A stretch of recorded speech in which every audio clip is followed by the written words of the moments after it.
সুদ হবে না যায় বসে। সহিহ বুখারী 2175 নম্বর হাদিস।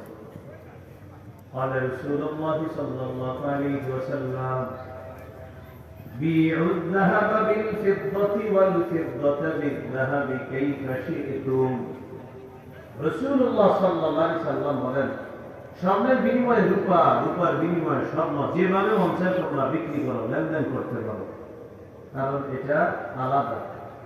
আল্লাহ আমাদেরকে কথাগুলো মনে রেখে সুদ থেকে বাঁচার তৌফিক দান করুন। এই হলো আপনাদের সামনে আলোচ্য বিষয়ের ভূমিকা। এখন আমরা মূল আলোচনা শুনব। এটা হলো আজকের আলোচনার মূল অংশ। সুদের ভয়াবহতা জানবো। এখন আমরা কি জানবো? আজকে যে আলোচনাটা আমি করতেছি, মেহেরবানি করে কেউ উঠে যায় না আলোচনার মাঝখানে, কারণ আপনার খারাপ লাগবে মাঝে মাঝে বলবেন আর কি কোনো বিষয়বস্তু ছিল না, এরকম মনে হবে।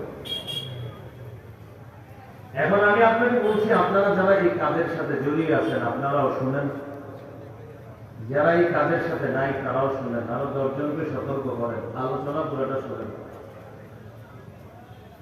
সুদের ভয়াবহতা 1 নাম্বার, সুদ হারাম এটা জানার পরেও যারা সুদ না ছাড়বে তারা যেন আল্লাহ আর নবীর সাথে যুদ্ধের প্রস্তুতি নেয়। সুদ হারাম এটা জানার পরেও যারা সুদের কারবার ছাড়বে না তারা যেন আল্লাহ আল্লাহ রাসূলের পক্ষ থেকে যুদ্ধের ঘোষণা নিয়ে নেন।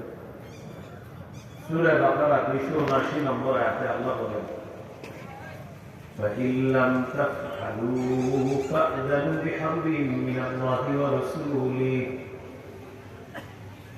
আল্লাহ তাআলা বলেন, যদি তোমরা সুদের কারবার ছেড়ে না দাও, আল্লাহ আর তার রাসূলের পক্ষ থেকে যুদ্ধের ঘোষণা নিয়ে নাও।